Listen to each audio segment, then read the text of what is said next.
Estado espainolak Europar legedia beteko balu, gaur bertan beste 6 euskal preso politiko kanpoan egongo lirateke. 6 horietatik 3 gaixo larrien zerrendan daudenak gainera. Badia urte batzuk Europar Batasunak onartu zuela lege bat, non eta esaten duen estatu batean betetako gartzel zigor urte horik beste estatuan ere kontatu behar direla.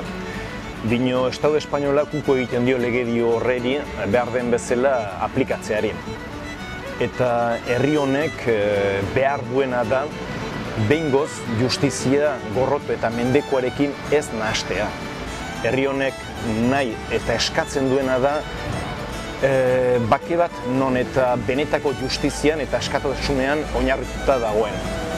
Eta Estado espainoleri eskatzen dioguna da behingoz beraien legediak denontzat berdintasunez aplikatzen hastea.